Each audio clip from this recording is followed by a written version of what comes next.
Welcome. And on this episode of the Junior Wakefield Show, I have my special guest, Wendy Wilson.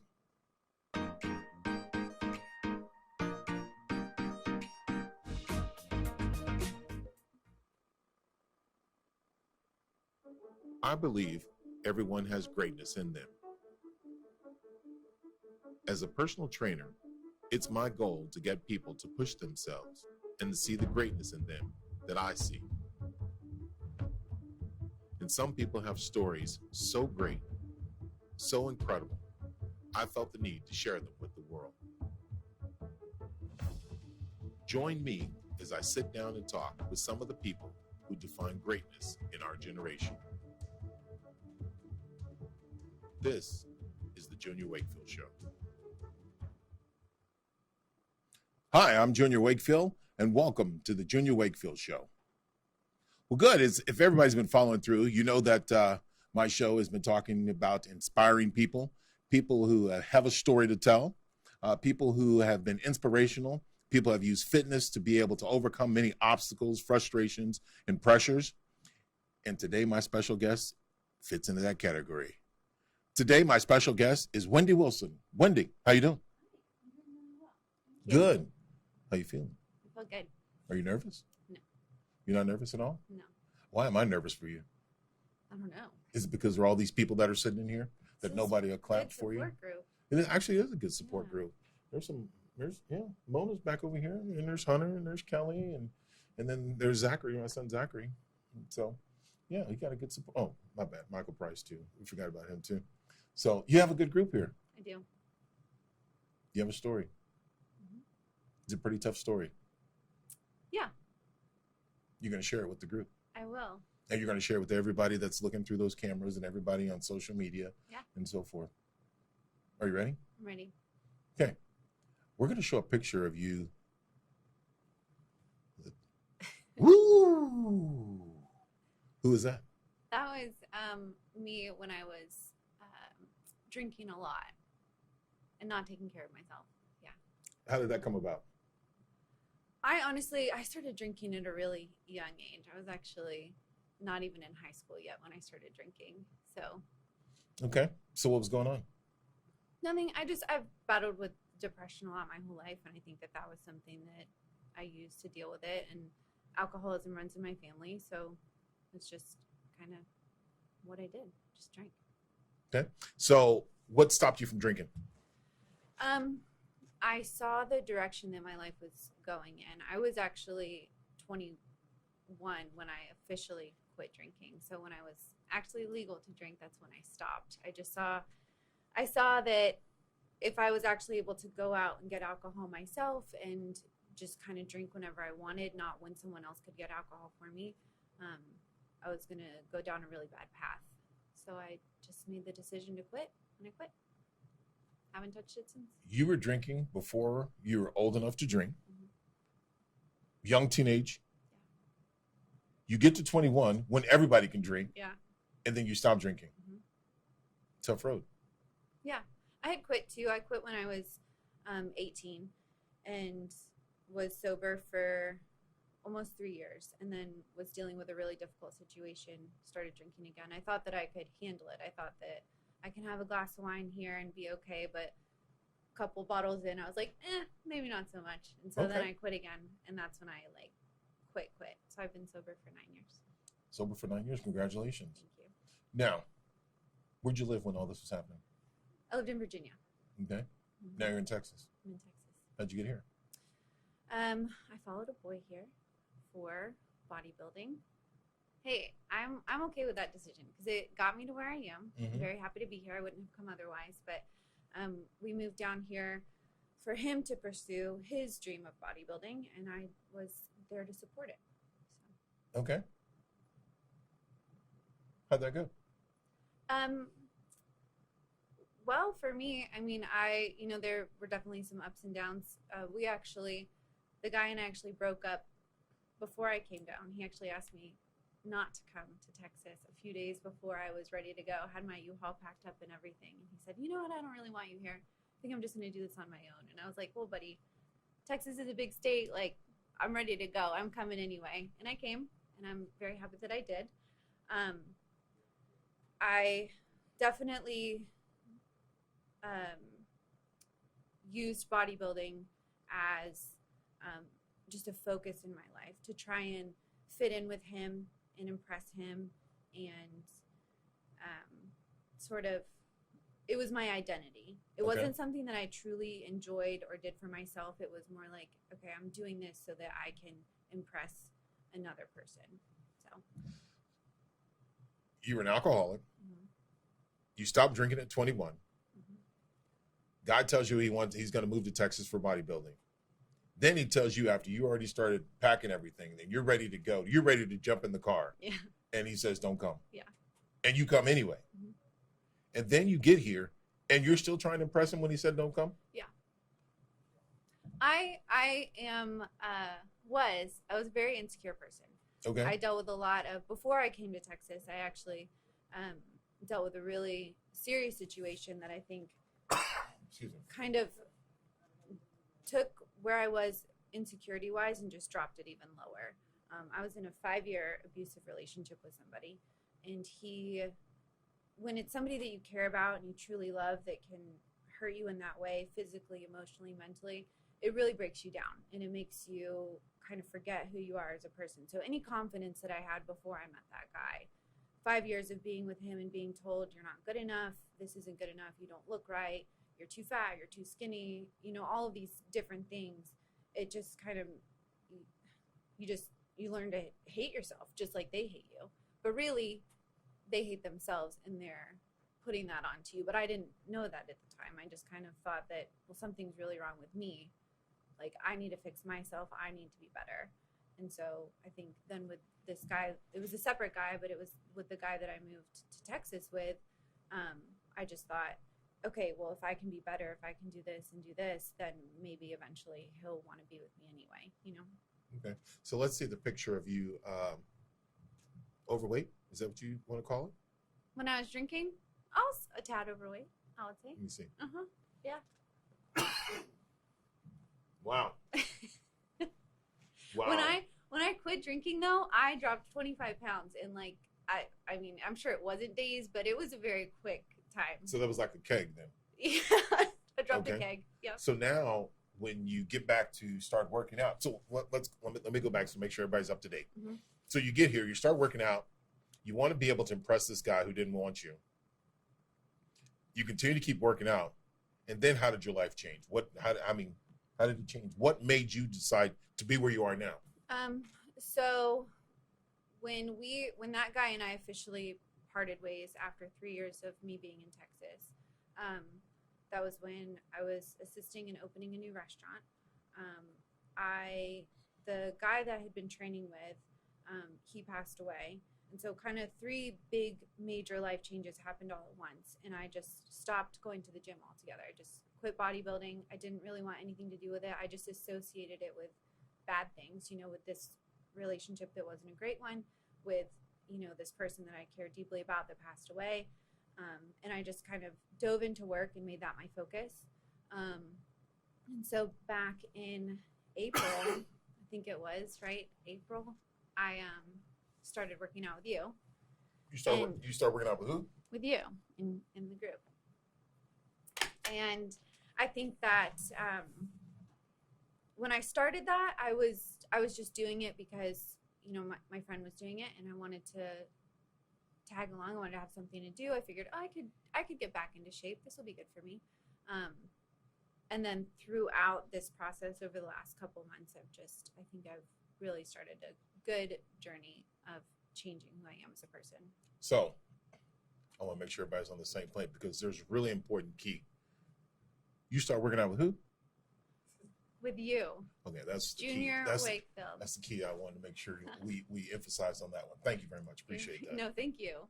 No, it's when you talk about inspiring people and listening more into your story about how you overcame some obstacles and how you overcame of somebody just blatantly telling you no, somebody blatantly telling you they didn't want you. I mean, can you expand a little bit more? What was going through your mindset at that particular time? I mean, what were some of the obstacles and so forth that you went through with the negativity that was going on in your life? I've always really dealt with being insecure with myself. I mean, that's been a huge issue that I've always had.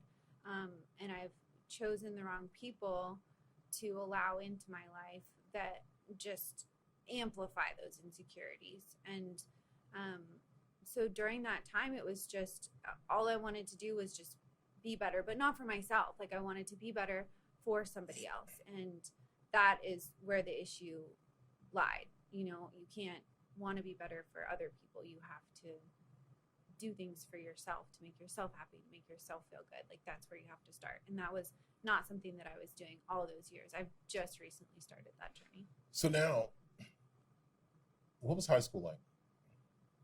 High school, I don't really remember. I was drunk a lot. I had a lot of,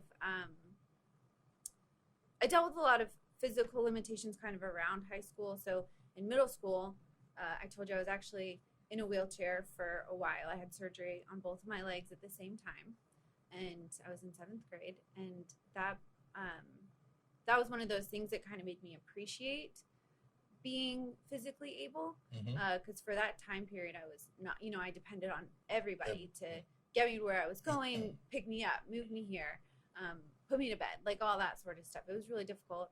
And I was actually like wheelchair buddies with my friend Jennifer, and she was somebody she's in a wheelchair for the rest of her life.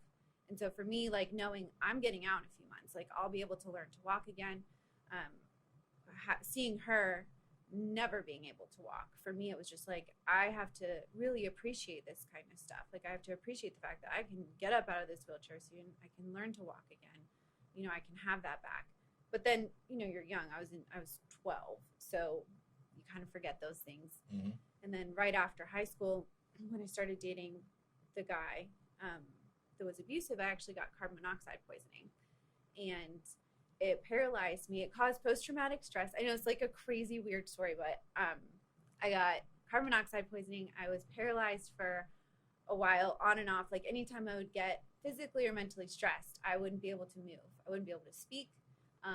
I would like drool. It was a disaster. Like, looking back on it now, it's entertaining. But at the time, it was kind of scary, because I was just like, I can't function by myself. Somebody had to be by me 24/7. And so going through that again, I was just like, whoa, like, being able to be physically able, that's something that so many people take for granted that you don't think about. Like, you get up out of bed every day and you walk and you do what you want to do. But going through those two things, like, I have to remind myself, hey, like, this is where you were at one point in your life. Who knows what can happen? Like, take the time now to appreciate the fact that you can get up and walk somewhere or work out or do anything like that. So with you and our conversations, you talked a lot about having negative people in your life. You talk about people who were destructive, people who manipulated you, people who used you in so many different ways. Today, you have a group of people that are here supporting you. Yeah. You have a group of people that are here that look at you in a completely different light. Yeah. You look at them in a completely different light. Yeah. So for the people that are in the room and the people that are out there that supported you to help you to get where you are, what do you have to say to them? I'm so grateful for those people. I mean, of course, my family, my dad and my siblings have been just incredible my whole life. We've always been very close. My mom left when I was 19. And it just kind of brought the rest of us really close together. And so they've always been so supportive of me. But when it's your family and they're telling you all the time, like, hey, you're great, we love you, it's just it's like background noise almost. Okay. You don't really listen to it. You listen to the people that you're like, I want to impress these people. I didn't have to impress my family, they knew me, so I didn't have to impress them. I just wanted to impress these other people that wanted nothing to do with me, which is so silly. But now I have this group of people, and it's like, I don't feel like I need to impress them. They don't ever give me that feeling like I have to show these guys, that I'm worthy. I already feel worthy just being myself, and it's so nice to have people like that in my life. Okay. So go ahead and give a shout out to the people that are sitting in here. Okay, we got Mona. Mona Beats, Bozo Beats. Mona Beats. And Michael Price. Michael Price? Oh my goodness. He's a good one. Is he? Yeah. Okay. He tells it like it is, and I appreciate that. Is it? Yeah. And then Kelly and Hunter, of course. Oh, that's awesome. They're so wonderful. Who? And Kelly and Hunter. Kelly, everybody, for the people that don't know Kelly and Hunter, who is Kelly and Hunter? They're from Greenville. Okay, cool. Okay. Hunter will be with us a little later, right? Oh, that's awesome. Yes. Incredible. And then Zach. Who? Zach's here too. Zach who? I think you know him. He's your son. That's exactly Yes. it. Zachary Wakefield. Just want to make sure to give a shout out to him too. Yeah. So now you start working out in the group, right? You went from little chubby, little alcoholic, right? Mm-hmm. Now you're sober for 9 years, Mm-hmm. and you're working out on a regular basis. Mm-hmm. Can we see the pictures of what you look like now?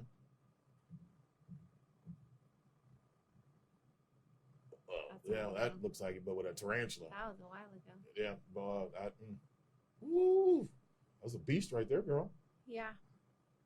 Wow. What the what? That was a while ago too. Who, that was who back. put that picture in there? That was back when I was doing it for all the wrong reasons. That's a hungry girl right there.